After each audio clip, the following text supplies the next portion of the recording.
So it's 2026 and you've decided that you wanted to pick up making stickers as a hobby. And you want to make stickers that are vibrant, clear, as well as waterproof. Now perhaps you jumped on the bandwagon with the new UV printers and thought, oh, I know what I'll do. I'll get vinyl paper and I'll print on it using my UV printer so that they're nice and vibrant and waterproof and everything will be good. But you ran into a bit of a problem. One thing being the fact that not everything has shipped for the UV make printers. I mean, I'm not saying that that hasn't maybe put a bit of a crimp in my content creation here, but I happen to see that recommended in a Facebook group about printing on white vinyl to create these really cool waterproof stickers, and I honestly couldn't help but wonder why. Hi, my name is Sarah, and this is my studio. If you're new to my channel, I do all sorts of crafting content, everything from sticker creation using my Cricut and all of that, to 3D printing, to laser cutting, and eventually additional things such as UV printing, and DTF is actually coming up in the future as well. I'm excited for that. I recently was able to kind of partner with a company to work with some of their equipment and really come up with a good solution for all of you guys, my more hobbyist side hustlers. So be on the lookout for that in the future. But in the meantime, I wanted to talk a little bit about sticker creating, particularly creating waterproof stickers, stickers that are durable, stickers that I can stick on a Stanley and run through the dishwasher multiple times and it's still clear, vibrant, and adheres to the cup. I know there is no way to prove this to you guys, but I promise you, I run this mug through the dishwasher probably about every other week. I have 2 Stanley mugs that I rotate through, and the sticker that I have here on it, my little holographic balloon dog, has been on there for months and it's not going anywhere. It's still just as vibrant as it was the day I printed it. Admittedly, if I wanted to, I could probably peel this off pretty easily if I get my fingernail under it, and that's just because of the powder coating surface that some of the Stanleys have. I imagine if I had it on more like the smooth, shiny steel one, it would be a little harder to get off. But my point is that these are designed to last. They're waterproof. The colors are vibrant, and I didn't use any UV ink for this. This is just a matter of making sure you're using the right materials and the right process, and you can get perfectly vibrant stickers that will last a long time. That is the purpose of today's video, to talk about the materials that I use to create my vibrant stickers, as well as to walk you through the process of how I make my stickers. I've done a couple videos on this topic, so I'm not going to go super in depth with it, but I will just show you how I take a design that I've created, add a nice little border to it, because I personally like to make my stickers with a little bit of a white border to them.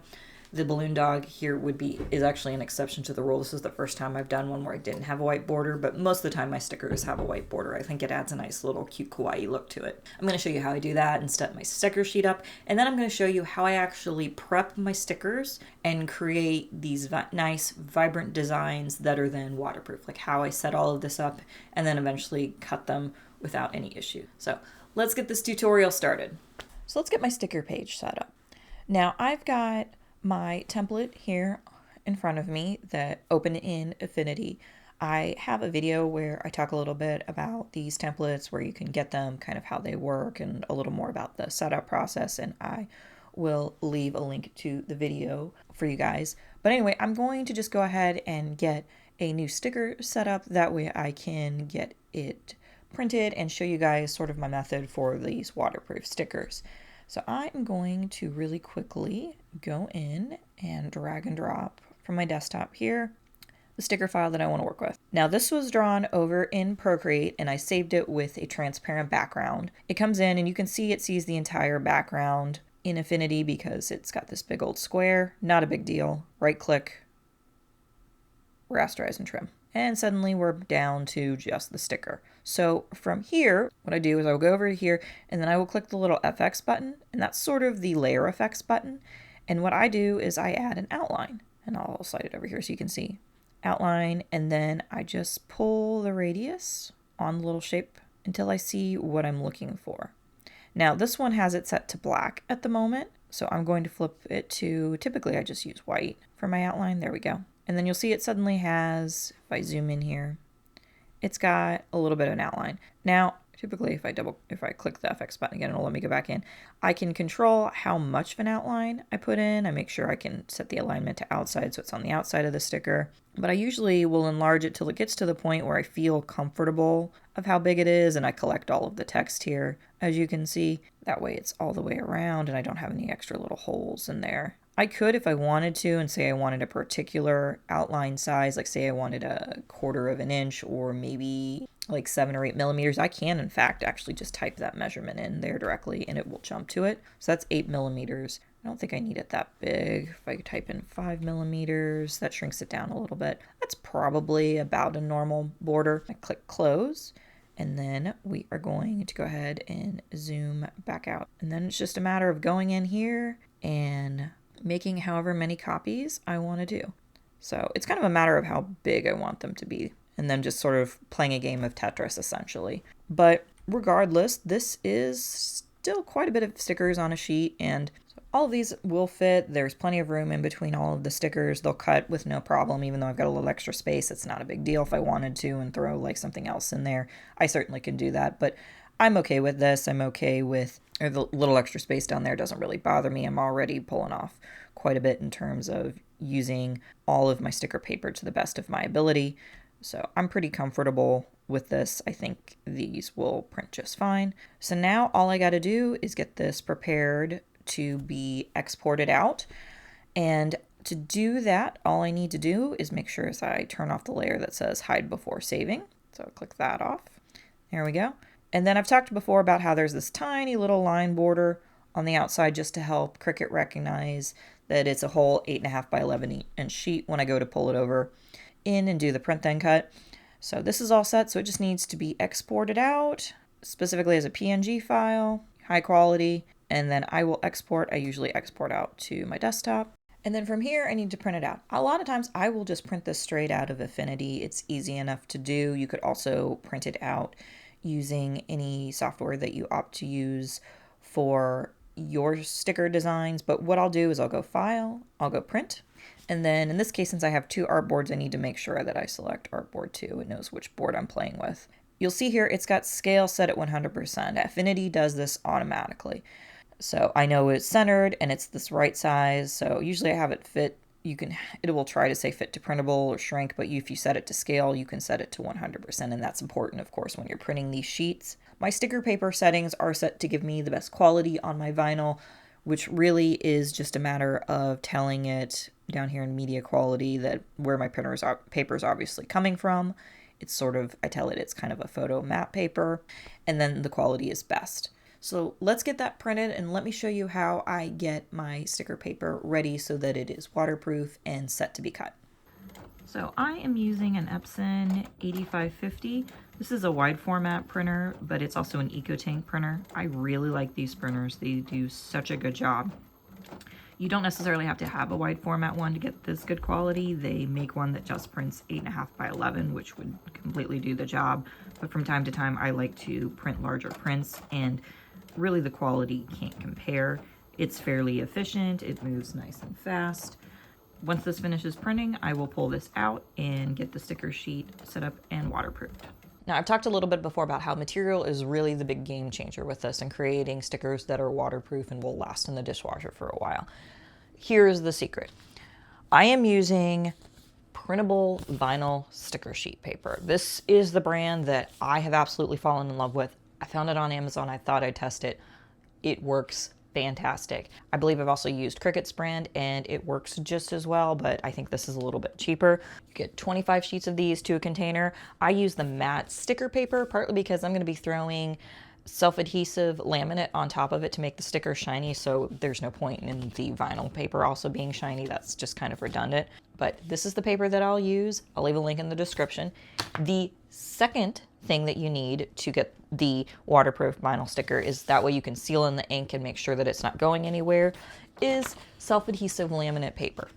Now, there are multiple options online. This one, I think, is HTV's Ront one, and these sheets actually come a little bit bigger. They are 9 by 12 inch sheets, so the downside of this one is that I'm going to have to cut it to fit the sheet. However, Avery makes one as well that does a really good job. It's self-adhesive, and it has like a little easy peel strip, which makes attaching it to the sticker sheet just a little bit easier. In hindsight, I most likely will buy those in the future. But it's fairly easy to do. I don't know if you can see it on my screen, but there you go. You can see it. It's got a grid, so it's easy enough to kind of look at it and be like, okay, I need to follow this grid line here real quick. Pair of trusty scissors. There we go. And then measure down this direction as well. There we go. And so that the paper is essentially cut to the size of my vinyl sticker paper. I cut it just a tiny bit smaller just to make lining a little bit easier, but that's all I really need to do for getting the paper set up. And now it's a matter of applying it. This is where it gets a little fun. I have my giant mat here with my template already in place. This mat is a little on the older side, so while it's sticky, it's still not too sticky. So I will then kind of just use this to just sort of secure my vinyl sticker paper. I'll be one of those weird people that lines it up even though I don't need to, and I'm gonna lightly press it just so it's being held, but not, I want you to hold and stay in the Cricut mat, just if that makes sense. Like, I'm not super pushing it. And then I need to do my vinyl sticker paper. The trick that I have found to this, admittedly, is to fold back the back a little bit to sort of create myself a sort of a starting guide. So I will lay it on the mat upside down, so the adhesive side down where it's being stuck to the mat. And then I will kind of carefully peel the corner, sort of at an angle, enough that I can expose it, make sure it's still laying straight, stuck to the mat. And then I kind of just sort of fold it down to a nice clean line.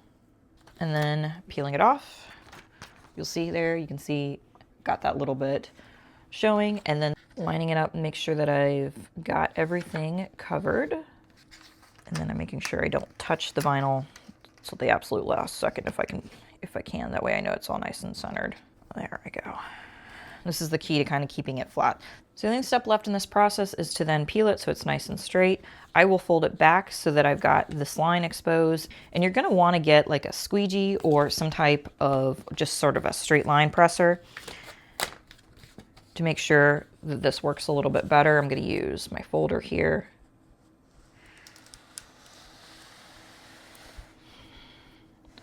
Holding the place of the mat, and then I'm just gonna run these nice and straight. But voila. And then I'm just gonna pop this off the mat real quick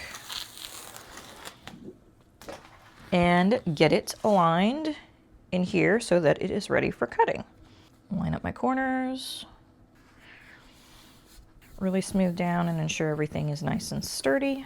All right, and this at this point is all set and ready to go into Cricut for being cut. So here's my sticker sheet loaded and ready to go. I brought it in the typical print and cut method. I have a video where I show all of this, and then I've just gone and made sure it's been resized to 8.5 by 11. So I'm gonna click Make, bring it over here. I'm gonna make sure that it is snapped to that upper corner, so dragged and drop. And then I'm gonna hit Continue. And I have already sent this to the printer, so I will click I've already printed, and I'm gonna tell it to connect to my machine. And then setting my material. Now this one I'm doing a die cut, and I've talked a little bit before about this. I have gone in and I've created materials for die cut and kiss cut. The way I've done this is if you go to browse all material, you can go down here to material settings, and you can kind of create your own settings as well. Like you can click add new material and create your own. If you go in here, you will see that my kiss cut stickers is marked as 150 pressure with the number of times just being 1. And then my die cut sticker, if I scroll up here, is die cut 150 going around 3 times. And I do that because that way I am able to, in the future, if I'm like creating multiple stickers in like kiss cut format, but then I'm cutting them out all the way, I can change and set it so that my die cut stickers is 3 layers of it, and I set it to kiss cut. That way where I need the additional layer or need it to cut all the way through, it's going to cut it 3 times. So that's why I do that. So, but this run around, these are all going to be die cut. So I'm going to select die cut, make sure my tools are loaded, and then I am just going to load it into the machine. All right, let's get this loaded into the mat. I have this 3D print that kind of just sort of extends and helps hold the mat since it's on a longer end and it sits over here in my corner. But I will get this loaded.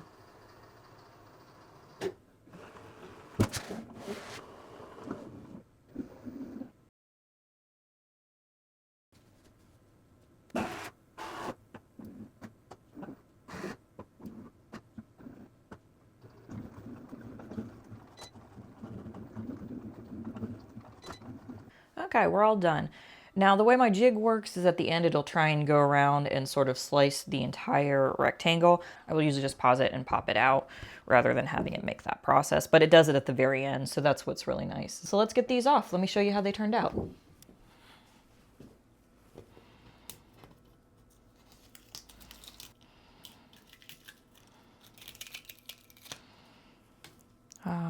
In my opinion, one of the most satisfying parts.